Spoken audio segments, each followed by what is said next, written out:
jóvenes, ¿cómo están todos ustedes? Muy buenas tardes ya. Esto, sí, saludos a todos ustedes que escriben en el chat. Saludos a Omar, saludos a Nicolás, saludos a Sofía Almendra, saludos a Sebastián y saludos también a todos los que están ahí al otro lado de la pantalla. Muy buenas tardes a todos ustedes. Un instante que voy a empezar a subir el PPT.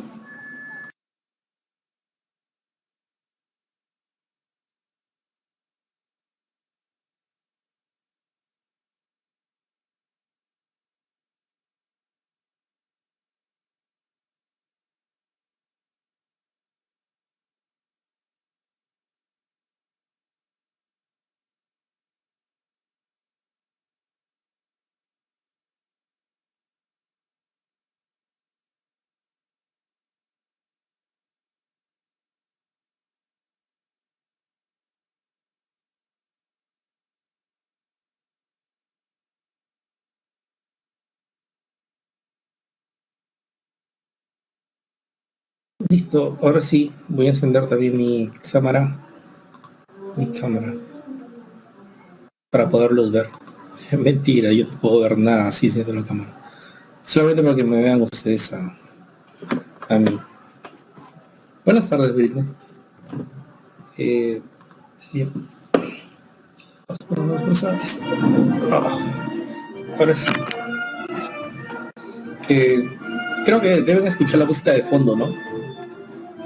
Hay una banda de música que ha pasado por aquí, por mi cuadra, pero son como 10 músicos y ya entenderán que hacen una bulla así infernal, ¿no?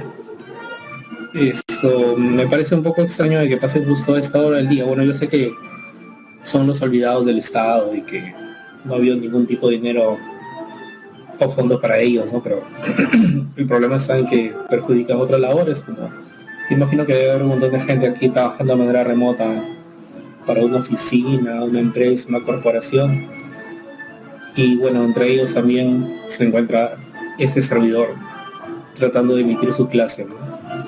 Así que si escucha una bulla de fondo, es la banda esa que les digo. Y hablando de música, hablando de arte, lo que vamos a ver hoy va a ser la parte 2 de estética, ¿sí? Eso es lo que vamos a ver en nuestra antepenúltima semana, ya jóvenes. Nuestra antepenúltima semana, cada vez más cerca del final. Y vamos a ver en primera instancia lo que se denomina como movimientos del arte contemporáneo. Los mismos se desarrollaron entre lo que viene a ser el siglo XIX y XX, pero es un espíritu vanguardista, para ser sinceros.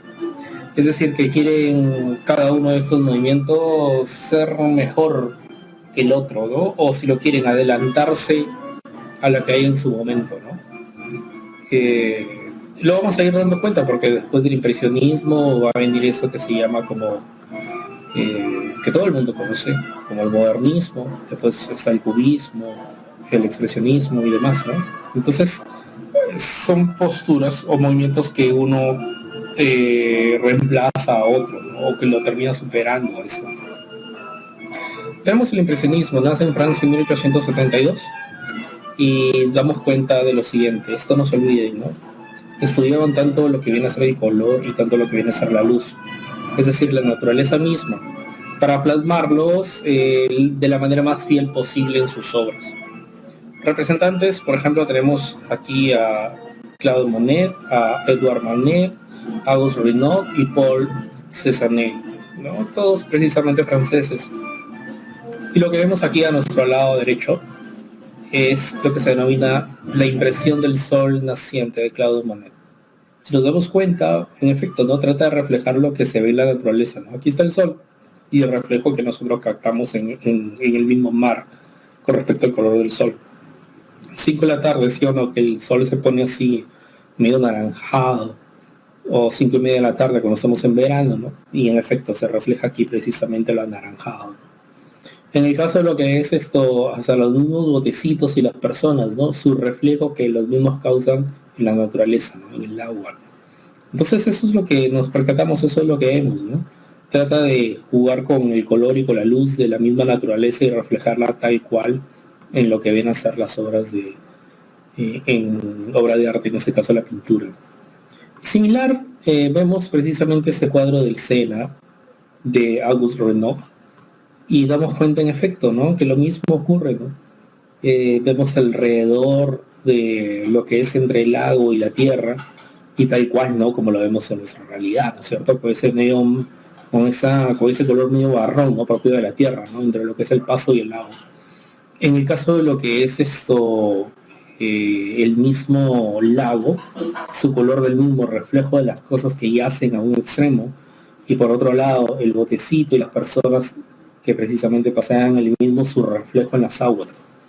Es decir, el impresionismo se caracteriza por la objetividad, ¿no? Juega con los colores, juega con la luz y ello quiere reflejarlo en este caso los cuadros de pintura.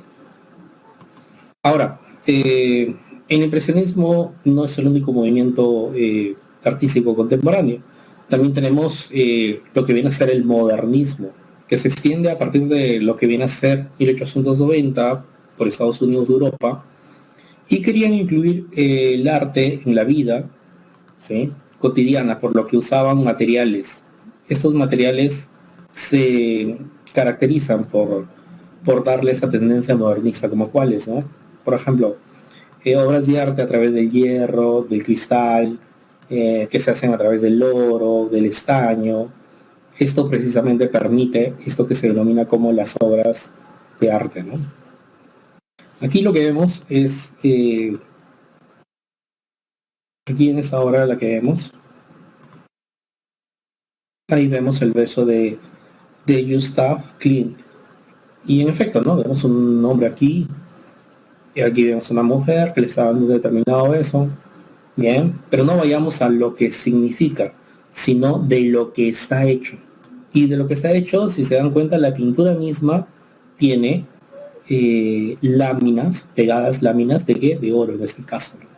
Y en efecto, ¿no?, por eso esta obra termina siendo modernista, ¿no?, porque utiliza determinados metales para darle creatividad a lo que viene a ser la obra misma.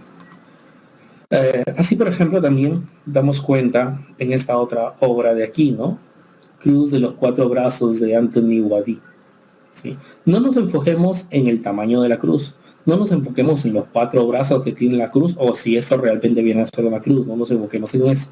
Enfoquémonos de lo que está hecho esto que vemos, que es hierro. Y en efecto, ¿no?, es un metal. Y recuérdese que tanto los distintos materiales hechos de metal, el hierro, el oro, el estaño, y por ahí también el cristal, que no es netamente metal, pero es un material a partir del cual infundían las obras, y precisamente las mismas se catalogaban como que estaban dentro de lo que es el modernismo. Entonces, tienen un par de ejemplos ahí de que precisamente tenemos, ¿qué cosa? Obras de arte hechas a partir de lo que viene a ser distintos materiales, en particular los metales. Por eso se caracterizaba lo que se denomina esto modernismo. ¿Los vidrios de la capilla serían modernistas? En ese aspecto sí, ¿no? En ese aspecto sí. Los vidrios, exclusivamente los vidrios, más no la capilla, ¿no? Más no la capilla. Porque la capilla tiene, digámoslo así, ¿no?, tiene tiene una determinada estructura dentro de la arquitectura, ¿no? Y según cómo termine la punta o la forma redonda, entonces se estima de que es de tal o cual tendencia, ¿no?, barroca, gótico, lo que fuese, ¿no? Pero el vidrio mismo, ahí sí, ¿no? Porque recordamos que los vidrios mismos reflejan una determinada figura, hay una determinada persona, ¿no? Entonces, en esos vidrios mismos, reflejar tal figura, tal persona, y puesto así tan bonito, ¿no?, porque uno se queda cautivado cuando entra sobre todo a esas iglesias antiguas, ¿no?, y ve los vidrios ahí, que hay dibujos dentro de los mismos con determinados colores, ¿no? Ya, esos dibujos, con esos determinados colores, ¿no?, tendrían que ser de carácter modernista porque están hechos a partir de lo que viene a ser en este caso cristales, ¿no?, como el vidrio, por ejemplo, ¿no? En ese aspecto sí, ¿no?, en ese aspecto. Luego tenemos los movimientos del arte contemporáneo, donde encontramos el cubismo. ¿En qué se caracteriza el mismo? Para empezar, nace en Francia en 1900 aproximadamente, ¿sí? Proponía una pintura estructurada, en la que abundan líneas rectas y curvas. Eh, Chicos, esto es la Guernica de Pablo Picasso, que simboliza la guerra civil española. Sí, vemos precisamente personas tiradas ahí, muertas, uno que se asesinan a los otros y todo ello. Pero no vayamos a lo que significa, vayamos a cómo se realizó, que es lo que tiene los trazos, ¿no? Y lo que vemos en efecto es esto, ¿no? Vemos en efecto es esto, ¿no? Abundan líneas rectas y curvas dentro de lo que viene a ser estas figuras que vemos, ¿no? Eso es lo que vemos, ¿no? Líneas rectas y curvas, ¿no? Así se caracteriza. Se contrapone al Renacimiento, que proponía que el cuadro debía tener un solo punto de vista, ¿sí? Tener un solo punto de vista, mientras que el cubismo muestra varias maneras simultáneas de verlo, ¿no? ¿Sí? Por ejemplo, si alguien no conociese esto, no sabría lo que realmente significa, esto que le digo de la Guerra Civil Española. Pero esto, precisamente por ello, entra dentro de lo que viene a ser el cubismo, ¿no? Porque tiene múltiples significados a partir de esos trazos de líneas rectas y curvas que tiene. Representantes: Picasso, Georges Braque, Juan Gris, Fernand Léger, Robert Delaunay. Miren, aquí también tenemos lo siguiente, ¿no? La mujer que llora, de Pablo Picasso. Si le quitan los colores, sí o no, que tiene la misma estructura del anterior que vimos aquí, a punta de puras líneas rectas y curvas, está hecha, ¿qué cosa? También esta obra de Picasso, ¿cierto? El precisamente denominado, ya sabes, cubismo, está redactado sobre todo por esto, ¿no? Por esto sobre todo. Y así también cosas paralelas al que se dieron también del cubismo, como la mesa redonda de Georges Braque, que es una especie de bodegón, ¿no? Donde hay frutas y todo ello. Pero al margen de lo que esté dibujado, fíjate los trazos. También tiene qué cosa, ¿no? También tiene esos trazos de línea recta y de línea curva, ¿no? Si le quitas los colores a esta mesa redonda de Georges Braque,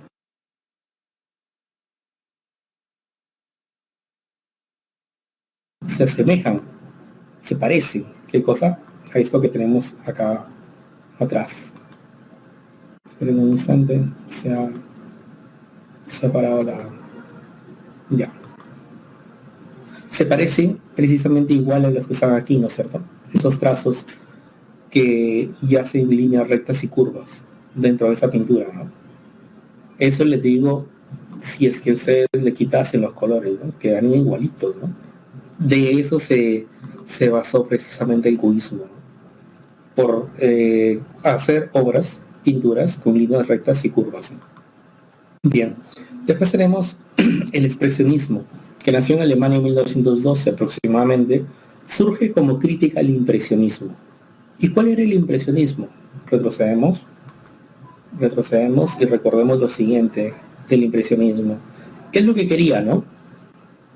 Estudiaban el color y la luz, dicen los pintores, para hacer y plasmar las obras, plasmar el color y la luz en las obras, para hacer lo más fiel posible a la realidad. Es decir, si lo quieren, forzando un poco, eran de carácter objetivistas, los impresionistas. Mostrar la realidad o intentaba mostrar la realidad tal cual es la realidad, y ahí lo objetivo. No obstante, los que se contraponen a ellos, los que vienen a ser en este caso los expresionistas, ¿no?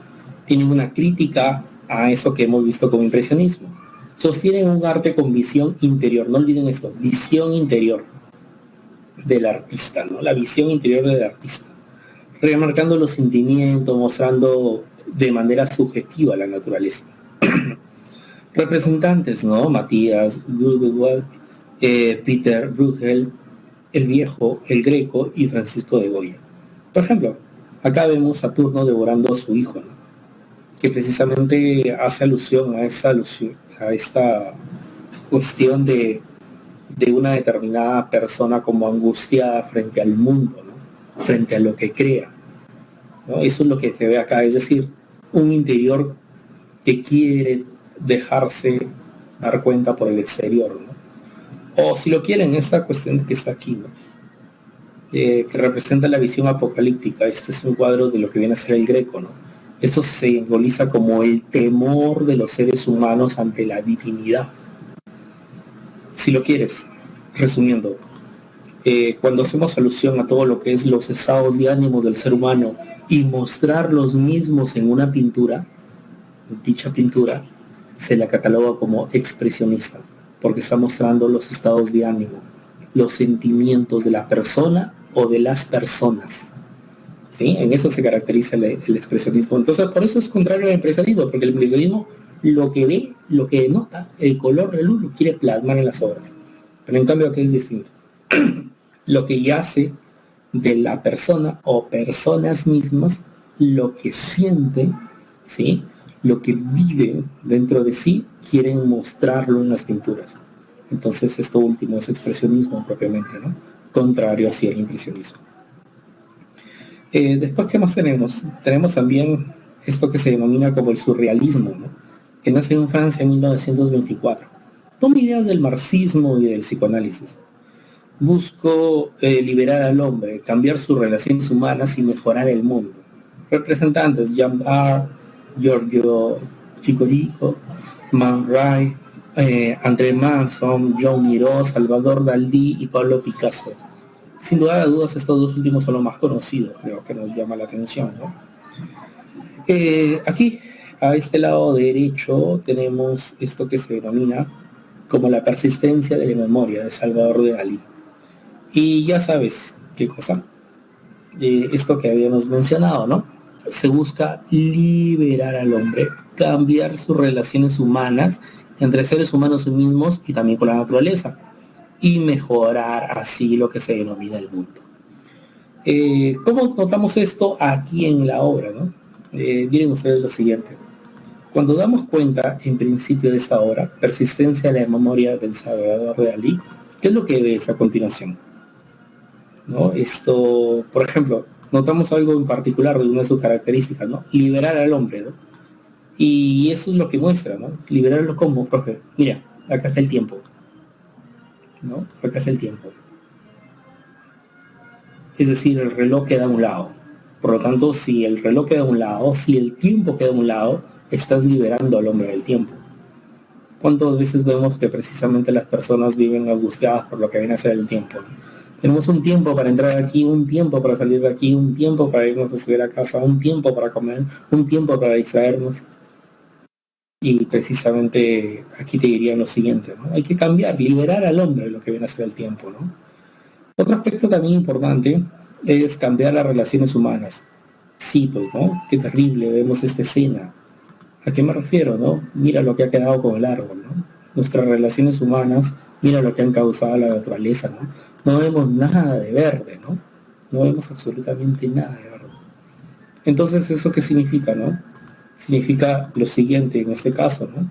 Hay que mejorar las relaciones humanas y así qué cosa, ¿no? Intentar mejorar lo que se denomina el mundo, lo que estamos haciendo con el mismo. Porque miremos, ¿no? Cómo estamos tratando a lo que vienen a ser los animales. Entonces hay que mejorar el mundo, ¿no? Y eso es lo que intentan mostrar en las obras los denominados catalogados surrealistas, ¿no? Los pintores surrealistas. Por ejemplo, aquí también la constelación de John Giro, ¿a qué hace alusión, no? A dar cuenta de lo que es la relación del ser humano. Porque el ser humano vive pensando de que vive aislado con respecto al mundo. Eso es lo que piensa el ser humano. Pero en realidad no, nosotros vivimos bajo lo que viene a ser el universo. Y en el universo mismo, ¿qué vemos? Vemos figuras, ¿no? Por ejemplo, figuras humanas. En el universo mismo también vemos así como figuras de animales, en este caso el pescado, figuras de tortugas, por ejemplo, figuras de aves, por ejemplo. Eso es lo que vemos en el universo. Es decir, no tenemos que desenfocarnos con respecto a lo que vemos en el universo. El universo propiamente nos observa, por lo menos es lo que se sostiene. Entonces, a lo que va esta constelación de Joan Miró es a lo siguiente, ¿no? Que es de corte surrealista, ¿por qué? Porque en este caso intenta cambiar las relaciones humanas, es decir, no menospreciar, o si lo quieres, darle también importancia a algo que se circunscriba a nosotros el universo mismo, lo que nos rodea del mismo. ¿Sí? Otra cosa también importante, ¿no? Y a partir de ello, liberar precisamente al ser humano, un ser humano que vive con la rutina, un ser humano que vive del día a día, pero vive despreocupado de lo que le rodea, ¿no? Y precisamente a través de esta alusión de constelaciones, intenta dar cuenta que el ser humano intente involucrarse dentro de lo que viene a ser el universo mismo, ¿no? Entonces, el surrealismo quiere eso, ¿no? Cambiar las relaciones del ser humano entre ellos mismos o entre relación del ser humano naturaleza, del ser humano mundo, del ser humano universo, ¿sí?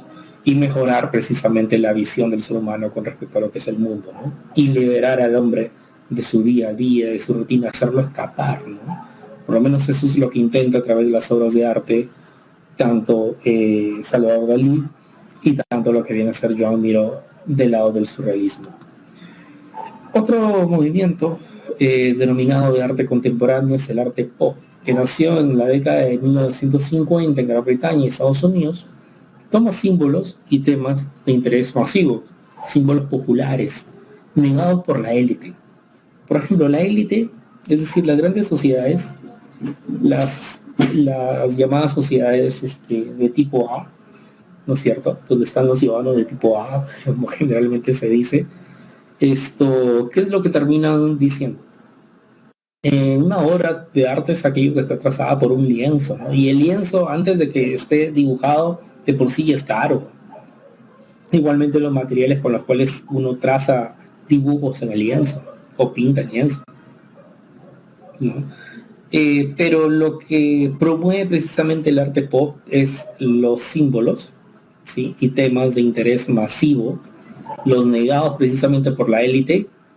Con eso se puede hacer arte, ¿no? Aquí, por ejemplo, vemos como representantes, tenemos a Andy Warhol, Roy Lichtenstein, Robert Rauschenberg y Jasper Jones, que precisamente Andy Warhol, que creo que es uno de los principales y pioneros de lo que viene a ser el arte pop, damos cuenta de lo siguiente, ¿no? Que hasta con latas de sopa, ¿no? Sopa, hasta con latas precisamente uno puede hacer arte, ¿no? Hasta con cartones, ¿no? Hasta con papeles, ¿no? La élite que va a permitir eso, o que va a decir que eso es arte, pero precisamente el arte pop surge como algo así, ¿no? Como para negar, o mejor dicho, para superar lo que viene a ser la élite, lo que pretende decirnos que es arte, ¿no? El arte pop nace como una manera alternativa de hacer arte. Además de decir que existen determinados materiales comunes, simples y corrientes con los cuales se puede hacer arte, también ocurre de que encontramos símbolos masivos con los cuales podemos señalar que algo es arte. En este caso, ¿no? 3 banderas de Jasper Jones. Este es un símbolo masivo, que duda cabe, ¿no? Estemos en el lugar donde estemos en cualquier parte del mundo que estemos, precisamente, ¿qué es lo que tenemos, ¿no? Tenemos esto, ¿no? El reconocimiento siempre de la bandera estadounidense, ¿no? Es un símbolo universal, ¿no? Es decir, es un símbolo de masa, ¿no es cierto? O también un símbolo de masa puede ser, no sé, eso típico de cuando ves o te hablan de la Revolución Francesa, no ves precisamente determinadas personas tiradas en el suelo, una persona levantando una bandera francesa. Eso es típico también de lo que viene a ser un arte de corte masivo. O lo último, ¿no? En Chile, los chilenos levantando la bandera mapuche en lo más alto de la Plaza Italia, ¿no? Eso ya va a quedar inmortalizado y va a extenderse como una toma de corte simbólica, ¿no? Va a ser de interés masivo, porque donde hay una revuelta se va a tomar en cuenta esa escenografía, ¿no? O como la carita con su boina precisamente de Che Guevara, ¿no? Es un símbolo de corte masivo, ¿no? Para las protestas que puedan existir en cualquier parte del mundo, ¿no? Bueno, eso es propiamente lo que se tiene, ¿no? Eso es lo que se tiene. Bueno, luego de ver los movimientos artísticos contemporáneos, vamos a ver las teorías sobre la belleza. Existe una teoría de corte subjetiva y una corte objetiva. La de corte subjetiva, recuerdan, la vimos la semana anterior con Adorno, Theodor Adorno. ¿En qué sostenía Theodor Adorno? Que el arte depende de cada una de las sociedades del mundo. El arte depende de cada una de las sociedades del mundo. o si lo quieren, del contexto social. Según el contexto social, el artista va a expresar lo que siente según su contexto social, ¿no? Entonces, recuerdo que les di un- una alusión en la clase anterior, ¿no? Eso del poema de Vallejo, de los dados eternos, cuando dice tú no tienes Marías que se van, ¿no? El hombre es el que realmente sufre, por lo tanto el Dios es él, es una crítica, ¿no? Porque precisamente se asume que el arte es crítico, dependiendo del punto de vista de cada quien, ¿no? Porque hay algunos que su subjetividad es decir, no, todo está bien, ¿no? Pues, pero no hay nada que cambiar, a mí no me gusta que me cambie las costumbres, la cultura. Entonces todo es desde un punto de vista de cada individuo o de varios individuos en una sociedad o en determinadas sociedades. Entonces esa es la postura subjetivista, ¿no? Depende del contexto y el sentir de cada quien. Entonces empieza precisamente las muestras de arte, ¿no? Por otro lado está la posición objetivista, ¿no? Donde dice y refiere que la belleza se encuentra en las cualidades de la forma, estructura, color de objetos y no del sujeto. Es la postura de Walter Benjamin, que precisamente la semana pasada también vimos y que hizo alusión, ¿no? Que el arte de dónde se origina, ¿no? Se origina según el valor de uso y valor de cambio, ¿no? Tanto vale, por lo tanto es estéticamente bello. Vale poco, no vale nada, es estéticamente catalogamos como algo no bello, ¿no? Entonces ahí es el punto objetivo donde termina dando vuelta esta postura, ¿no?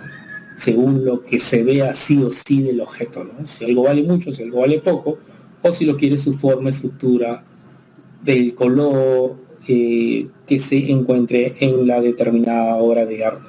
Y eso muestra también esa posesión que sí o sí se encuentra en la obra y por lo tanto si es algo que sí o sí hace en la obra, esto se denomina como objetivista, ¿no? Entonces esa es la posición de una y otra parte, ¿no? De uno y otro representante. En el caso de lo que es eh, en el caso de lo que es el análisis de las expresiones artísticas y culturales, damos cuenta de lo siguiente, ¿no? Damos cuenta en principio de que cuando hacemos alusión a lo que es el dibujo, el color, de lo que nuestra imaginación puede plasmar, eh, podemos hacer alusión a la pintura. O cuando hacemos alusión a figuras de personas, animales u objetos con un determinado volumen, hacemos alusión a la escultura. Cuando hacemos alusión a lo que viene a ser la épica, la lírica, la dramática, incluso también la misma poesía, poemas, estamos haciendo alusión a la literatura. Cuando hacemos alusión a lo que viene a ser representar, ¿no? O presentar un determinado edificio, un determinado puente, hasta determinadas casas en una determinada sociedad. Eso también es propiamente propio de la arquitectura, ¿no? Nuestra ciudad de Lima no es tan bella arquitectónicamente hablando, ¿no? Por arquitectura nuestra ciudad de Lima no es tan bonita, ¿no? Porque tú vas yendo por una determinada calle, te chocas con una pared y tienes que darte la vuelta para seguir por la misma calle, ¿no? ¿No? O cuando vamos por el centro de Lima, ¿no? Por el centro de Lima, ¿qué es lo que tenemos, no? La avenida Bancay, la avenida Tacna, ¿no? Y la avenida Bancay precisamente continúa con lo que viene a ser la avenida Mancocapa, ¿no es cierto? Pero la avenida Mancocapa muere en la avenida México, y ahí se quedó, ¿verdad? En cambio, cuando uno va por la avenida Tacna, pasa por la avenida Wilson, después llega hasta lo que es la avenida Arequipa y desemboca hasta Miraflores, ¿no es cierto? O en caso cuando uno va por la avenida Petituara, arranca lo que viene a ser por casi el centro de Lima, por Santa Beatriz y termina en Miraflores, ¿no? Entonces no vemos un determinado orden, ¿no? Vemos algunas avenidas mucho más grandes que otras, algunas más angostas que otras. Entonces, por eso decía, el diseño urbanístico también es una expresión artística, en este caso por parte de la arquitectura, ¿no? Hay otras ciudades que sí, ¿no? Por ejemplo, en París, uno da cuenta del mapa de París, todo circunda a través de la Torre Eiffel, ¿no? Y a partir de ahí se crean los barrios, ¿no? O cuando uno va precisamente a Buenos Aires, también el diseño urbanístico es muy bueno, ¿no? Tú no encuentras avenidas angostas o avenidas enormemente anchas, ¿no? Encuentras siempre una simetría entre una avenida y otra. Eso es propio del diseño urbanístico y tiene que ver mucho la arquitectura allí, el diseño de la ciudad, ¿no? En lo que viene a ser música, cuando hacemos alusión a lo que viene a ser Lo lógico, lo coherente, lo agradable, lo que viene a ser el oído, es precisamente alusión a la música. En lo que viene a ser el discurso, la música, los sonidos, la escenografía, la gestualidad de las personas, en lo que viene a ser la tarima, en una determinada tarima que expresa una obra de arte. O en el cine, ¿no? Lo visual, las imágenes que se mueven de manera rápida y sucesiva, creando así lo que se denomina movimientos, etcétera. Hacemos alusión a películas y por ende al cine. Análisis de expresiones artísticas y culturales. ¿Por qué se llama así, no? Porque precisamente a través de esto nos permite analizar las expresiones artísticas de la cultura de una determinada sociedad. Por ejemplo, en nuestro país, ¿qué tipo de expresiones artísticas culturales nosotros vemos en nuestro país, ¿no? Me animo a decir que ya sé propiamente la literatura, ¿no es cierto? La literatura. Poemas, poesía, gente que hace esas cosas. Incluso cuando hay feria de libro, curiosamente el 90% de libros que venden es de literatura, ¿no? Pero sin embargo se llama feria de libro. Entonces ahí nos damos cuenta que la literatura es una expresión artística cultural que sobresale mucho en nuestra sociedad. Igualmente con respecto a lo que viene a ser la música, ¿no? La gente le gusta mucho lo que es la cumbia, lo que es el guayno, por ahí puede ser el rock, pero sobre todo estos dos primeros géneros señalo que a la gente le fascina muchísimo, según donde esté, ¿no? Si es en la costa, en la sierra o en el lado propiamente de la selva, ¿no? Por ejemplo, si pensamos en la sociedad estadounidense, ¿no? ¿Qué expresión artística cultural ya hacen ellos, ¿no? Cine, ¿no? O Hollywood, ¿no? Y por ahí también, ¿qué podría ser? Por ahí también podría ser la música, ¿no? Por ahí también podría ser la música. O cuando pensamos propiamente en lo que viene a ser Italia, ¿no? ¿Qué expresión artística cultural, ¿no? Y por lo tanto reconoce de inmediato esa cultura, ¿no? Pintura y escultura, por ejemplo, en el caso de ellos, ¿no? Entonces, sí, este análisis, esta clasificación, a manera de análisis que se hace, sirve precisamente para hacer notar eso, ¿no? Las expresiones artísticas culturales que tiene cada sociedad. Por otro lado, ¿no? La apreciación crítica de las manifestaciones artísticas y culturales. Se dice lo siguiente: cada sociedad y cultura determina su forma particular de hacer arte. Por lo tanto, este va cambiando de acuerdo al cambio social y cultural. Sí, pues, ¿no? O sea, y vemos a través de los movimientos artísticos contemporáneos que según el sentir de los mismos pintores, de los mismos artistas, es que se cambia la forma de hacer arte. Igualmente sucede aquí, ¿no? Los distintos músicos, que es creo que el ejemplo que más sonaría aquí, se encargan según su contexto social, según su vivencia, según el momento de la sociedad que está atravesando, el momento histórico. Entonces, a partir de ahí, plasman todo esto en la letra de sus canciones, ¿no? Por ejemplo, esa alusión de cuando pensamos en la alusión del provinciano o soy muchacho provinciano de Chacalón, que es un sentir propiamente de la época de los 70, de los limeños que emigraban o de las personas que emigraban precisamente a la Gran Lima. Entonces, según las circunstancias es que se va haciendo arte, ¿no? Se va naciendo la forma de hacer arte, ¿no? Y mucho tiene que ver también el cambio social y la cultura misma para hacerlo, ¿no? En el caso de lo que viene a ser el arte, cultura, sociedad, estética, ¿no? El arte se relaciona con dinámicas sociales. Los artistas se preocupan por las cuestiones que también le eran interesantes a las sociedades de su época. Sí. Y en efecto, ¿no? O sea, según lo que se siente en su época, es que precisamente se va a hacer arte, ¿no? Los artistas son muy preocupados por esto.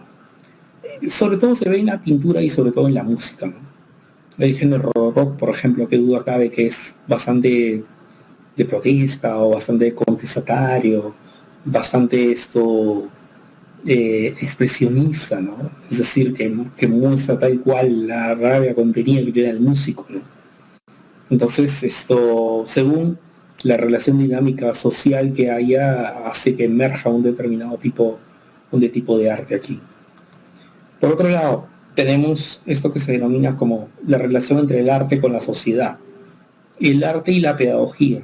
En la República, Platón atribuía la función educadora a la música.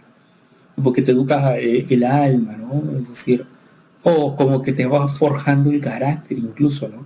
Por ejemplo, si tú estás acostumbrado a escuchar siempre guaynos que precisamente son bellos, pero son muy tristes, por lo tanto tu vida así se convierte en tristeza, ¿no? Todo lo vas a ver melancolía.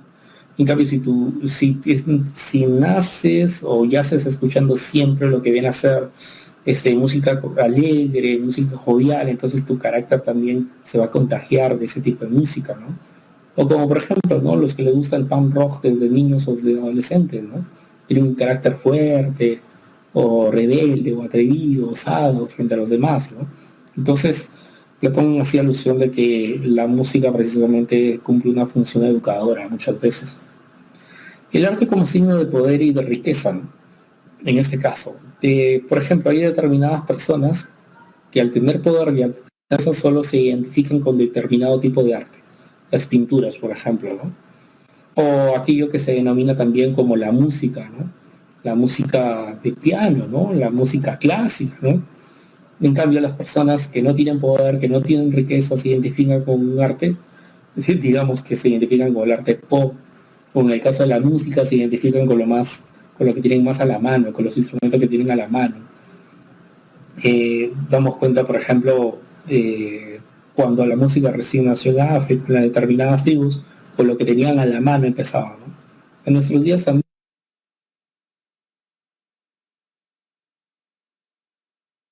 haciendo ollas o tocando galoneras.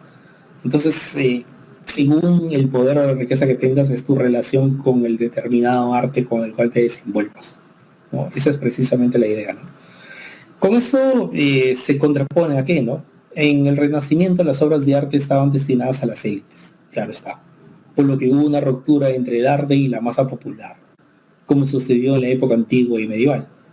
Encargar una obra de arte era muestra de poder y riqueza, pero no obstante, en nuestros días eso ya ha cambiado, ¿no? No necesariamente los que son ricos pueden dedicarse al arte o apreciar lo que viene a ser el arte, ¿no? Porque hay otros artes que no son de élite, pero por la masa popular los llama arte, ¿no? El arte pop, insisto con el ejemplo, ¿no? En lo que viene a ser el arte y su función moralizadora o su función moral, ¿no? En el caso de la antigüedad se dice que el arte enseñaba las buenas costumbres, al ser prudente, ¿no? Por ejemplo, ¿no? Lo vemos a través de la escritura, ¿no? Los poemas, o las mismas fábulas, las novelas, o los mismos cuentos, ¿no? Que todo esto es literario, pero está dentro de lo que viene a ser el arte, y de lo que se trata es que te deje un determinado mensaje, ¿no? Para ser una persona de bien, para ser una persona mejor cada día, para que adquieras buenas costumbres, o mejores costumbres. Entonces, el arte precisamente, si lo enfocamos de esa forma, vemos una función moralizadora que le podíamos encontrar también a esto que se llama arte, ¿no? Después, ¿qué más tenemos? Tenemos también la noción que se denomina como la relación del arte con la sociedad misma, ¿no? El arte como forma de conocimiento. Por ejemplo, ¿no? De acuerdo a Kant, a través del placer de percibir, el hombre une su voluntad. Así el arte es de universal. Para Kant, tú tienes conocimiento con respecto al arte, según Kant, si es que lo que tú dices con respecto a una obra, todo el mundo también lo ve. Todo el mundo también siente que es así. Por ejemplo, cuando escuchas Imagine de John Lennon o escuchan Yesterday de The Beatles, te das cuenta que todo el mundo va a sentir lo mismo que tú sientes con respecto a esas melodías, con respecto a esas canciones. Entonces, digamos que desde el punto de vista de Kant, te diría que realmente sabes de arte. Y por lo tanto, ya sentí un conocimiento universal de lo que es arte, ¿no? No obstante, en el caso de Heidegger es completamente distinto, ¿no? Porque la postura de Heidegger con respecto al arte es que eh, nace una obra de arte de un determinado artista, sea pintor, músico, lo que fuese. Y esa muestra, ese arte que crea el pintor o el músico, termina señalando una especie de verdad, ¿sí? Una especie de verdad, ¿no? Esto, por ejemplo, ¿no? Nos estamos quedando cada vez con una naturaleza así más contaminada, ¿no? Y por lo tanto, ¿qué es lo que haces, no? Dibujas precisamente la naturaleza así que está muriendo, ¿no? y con bastante desperdicio alrededor de todas partes de los campos, de los jardines, etcétera. Entonces ahí expresas una verdad con tu arte, ¿no? La verdad de qué estamos haciendo con la naturaleza, ¿no? O por ejemplo, ¿no? Cuando alguien nace o hace una determinada canción y una determinada canción que muestra el sufrir de una persona que la han abandonado, lo que fuese, muestra precisamente una verdad, ¿no? Que una persona sufre cuando alguien la deja, ¿no es cierto? Entonces eso es lo que precisamente muestra Haydn, ¿no? Y ya sea un tipo de verdad ante una determinada obra de arte, ¿no? Aflora un tipo de verdad frente a una obra de arte, ¿sí? Eso es precisamente el arte como forma de conocimiento, ¿no? El arte como crítica a la sociedad, ¿no? Sí, pues no tiene una función el artista en cuanto a la sociedad, ¿no? Puede criticar la misma, ¿no? Por ejemplo, en el siglo XIX y inicios del XX, el arte debe cumplir una función de ser con ciencia crítica de la sociedad, ¿no? Y de la moral burguesa. El arte pretende describir las condiciones reales de la vida desde un punto de vista crítico, ¿sí? Ejemplo de esto, ¿no? Teodoro Adorno, que la semana pasada, y lo acabamos de decir hace unos instantes, que Teodoro Adorno pretendía, ¿qué cosa, no? Que el arte no se puede definir por su origen, sino que el arte tiene una definición en base a que es crítico, es suscitador, es reflexivo, muestra tal cual como los problemas de la sociedad. Entonces el arte debe ser eso, ¿no? Debe ser crítico de la sociedad, suscitador de conciencia, ¿no? O agitador de conciencia, y que muestre precisamente lo que la gente no quiere ver, y precisamente eso es lo que se muestra en el arte mismo, ¿no?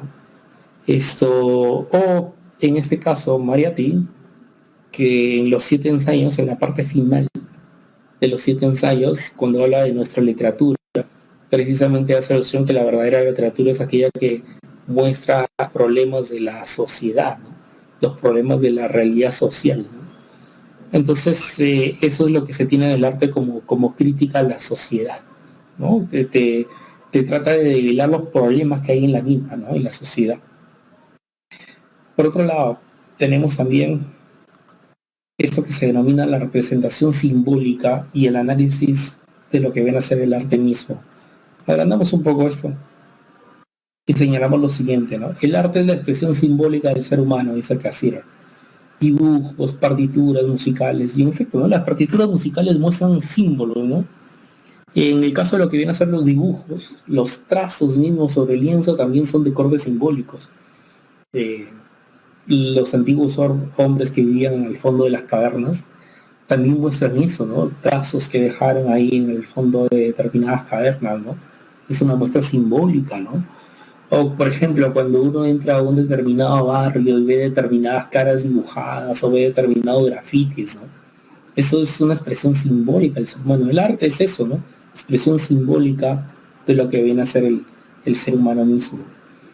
En el caso de lo que viene a ser Gadamer, por otra parte, más que una apreciación de corte simbólica o representación simbólica, hace un análisis del arte, haciendo alusión de que el arte es de carácter interpretativo. El arte, para Gadamer, es interpretativo, ¿no? El artista crea una pintura mediante un juego de colores, dicha obra está sujeta a interpretación. Y en efecto que sí, ¿no? A veces no ha pasado que tú estás en un determinado museo mirando una pintura y de repente se para una persona a tu costado y empieza supuestamente, ¿no? Se le pega de culto y empieza a decir, este trazo representa tal cosa, ¿no? Este dibujo se orienta a tal forma de ver la vida, de la realidad, entonces empieza a interpretarlo, ¿no? Igualmente con respecto a lo que es la literatura, cuando uno lee poesía, poemas, también la gente suele andar interpretando ello, ¿no?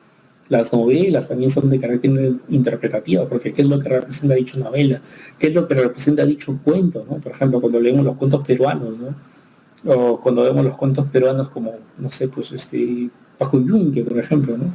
Paco Yunque. O cuando leemos otros cuentos peruanos, las tradiciones de Ricardo Palma, ¿no? Entonces ahí nos damos cuenta que los mismos se prestan a la interpretación, ¿no? ¿Qué es lo que se vivía en esa época, ¿no? Cómo nacían las cosas en esa época, ¿no? Por ejemplo, el lenguaje crea realidades, ¿no? Y Ricardo Palma lo cuenta en las tradiciones peruanas, donde empieza ese término que en la actualidad se ve como lisura, pero que en realidad no lo es, ¿no? No nació así, ¿no? El término huevear, porque Ricardo Palma cuenta de que tenían los hacendados, sus peones, estos iban al campo a trabajar, después volvían a las 3 de la tarde, pero para que no los manden a hacer más cosas, se iban atrás de las sirvientas por el costado de estas con la canastita de huevos supuestamente a recolectar los huevos, ¿no? Y cuando después venía el tipo el hacendado, el que mandaba, le decía, oye, ¿qué estás haciendo ahí, no? Y dijo, no, es que esto también es parte del trabajo, no estoy recolectando los huevos, ¿no? No, no, sal de ahí, estás hueveando ahí. Esa es la expresión que le decían, ¿no? Y esto precisamente lo hace notar Ricardo Palma en las tradiciones peruanas. Así es como nace el término, dice don Ricardo Palma. Y esto está sujeto a lo que viene a ser la interpretación, ¿no? Es decir, mira, ¿no?, cómo el lenguaje va creando realidades, ¿no? Y con el paso del tiempo se va acentuando, y hasta ahora ha llegado ese término a nuestros días, ¿no es cierto? Es decir, da cuenta, ¿no? Hasta en la música mismo le puedo sacar interpretaciones. Escuchas sobre todo las canciones de rock, ¿no? Que más son las que se prestan para la interpretación, para sacarles un mensaje que te quiere mostrar el determinado artista, el determinado rockero, lo que fuese. Entonces el arte es de carácter interpretativo, ¿no? El ejemplo que se ha puesto aquí, ¿no? El pianista cuando toca el piano, parece jugar con los sonidos, que pueden ser interpretados como símbolos de alegría, tristeza, angustia y demás cosas. Ahora, cuando hacemos alusión a los códigos culturales, identidad y diálogo intercultural, ¿no? Miren, cada sociedad posee códigos culturales. Estos forjan la identidad de una sociedad. Por ejemplo, ¿qué códigos culturales han forjado la identidad de nuestra sociedad? Que somos una cultura milenaria, por ejemplo, ¿no? Nuestra arquitectura antigua, la arquitectura inca, ¿no? Y esa cosa que nos reconoce el mundo, ¿no? Como que tenemos una ciudad llamada Cusco, que es la capital arqueológica de América. Ha forjado la identidad, ¿no? Un orgullo de pertenecer a uno de los gloriosos o grandes imperios que estuvo en América, ¿no? En la parte del sur, el imperio de los incas, ¿no? Y se dice, cada sociedad puede desarrollar manifestaciones artísticas reconociéndose artísticamente la una con la otra, surgiendo de esa forma la cultura de carácter universal. ¿Cómo sería esto, no? Hace unos 100 años o 50 años, las distintas ruinas arqueológicas del Perú no eran muy conocidas. Faltaban por descubrir, si lo quieres. Se fueron descubriendo. Y el Perú, a partir de ahí, ¿qué pasó, no? Pasó a ser conocido mundialmente, universalmente, como una cultura milenaria. Así también con determinados u otros códigos culturales como la comida o nuestro pisco sour, por ejemplo, ¿no? Turistas que vienen acá disfrutan de ello. También se sienten muy fascinados al encontrar chompitas esas de alpaca, ¿no? Y se les llevan a su país. Y precisamente a partir de ello que esto ocurre cuando llegan a su país, pasan la voz y entonces nuestra comida, nuestro trago o lo que viene a ser nuestra ropa, que se hace precisamente a partir de esos artesanos que yacen en la sierra, entonces todas esas cosas se vuelven universales, ¿no? Son nuestros códigos culturales, ¿no? Que forjan nuestra identidad, ¿no? ¿Qué duda cabe? Te sientes orgulloso por el ceviche, por el pisco sour, pero cuando esto ya empieza a ser conocido en todas partes del mundo, entonces tu cultura se vuelve una cultura de carácter universal. Igualmente, por ejemplo, cuando sucedió en su momento, ¿no? Cuando recién apareció el panetón en Italia, y después el mismo se fueron pasando la voz alrededor del mundo, de repente viajeros llegaban justo en Navidad en Italia y empezaron a llevar las fórmulas o determinados países, y ahora que tenemos es de carácter universal, eso que nació como un código cultural que los identificaba a ellos, ¿no? Como auténtico, el panetón de ellos, ¿no? Y ahora ya es parte de todo el mundo, por decirlo de un modo. Entonces, ahí nos damos cuenta que hay determinados códigos culturales que van forjando la identidad de una determinada sociedad, pero con el paso del tiempo, gente llega a esa determinada sociedad y va llevando a su país, ¿qué cosa? Esos códigos culturales que encontró en el país que visitó. Y esos códigos culturales que encontró en el país que se visitó, con el paso del tiempo, cuando son llevados a distintas partes del mundo, se vuelven de carácter universal, se vuelven una cultura universal, si lo quieren, ¿sí? ¿Dónde está la interculturalidad? La capacidad precisamente de intercambiar cultura, ¿no? Por ejemplo, nos sentimos fascinados con una cultura milenaria y te encuentras, no sé, con italianos o con italianas y te das cuenta de que ellos, por ejemplo, por sobre encima de todo, valoran mucho lo que es su música, las pastas y lo que vienen a ser sus obras de arte, que hay muchísimas en Italia. Entonces, fíjate, ¿no? Ellos recepcionan mucho la forma de hacer arte de Perú, la artesanía, por ejemplo, con el tejido, o estas formas de estructura de construcciones incas, y nosotros admiramos propiamente su cultura, ¿no? Sus obras de arte, entre lo que viene a ser arquitectura, pintura o música. Y cuando se crea precisamente una relación recíproca, admiro tu cultura, tú admiras mi cultura, entonces creas esta cuestión de la interculturalidad, ¿no? O un diálogo llamado intercultural, ¿no? Porque a partir de ahí se puede conversar con distintos ciudadanos del mundo sobre lo que hay en tu país conocido como arte y lo que hay en su país conocido también como arte, ¿no?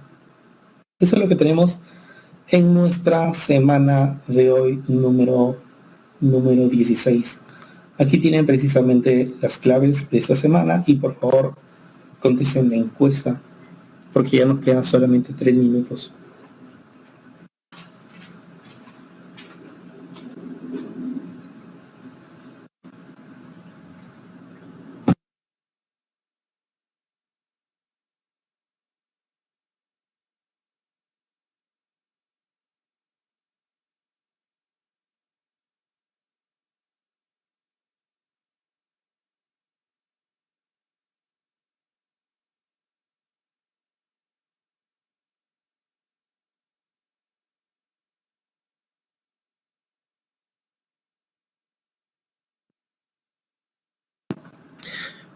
Bien, jóvenes, esto eh, les decía, eh, les decía esto, resuelvan por favor la encuesta. Si veo que ustedes son cerca de 25, ya pues, sí, está completo, no hay problema, está completo. Bien, faltando ya 3 minutos, si no hay alguna pregunta, y sí, nos vemos, cuídense mucho, yo sé que tienen hambre ya, ya quieren irse. Buenas tardes. Buenas tardes.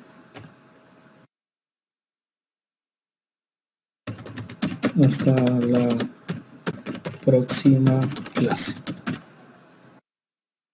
Hasta la próxima clase.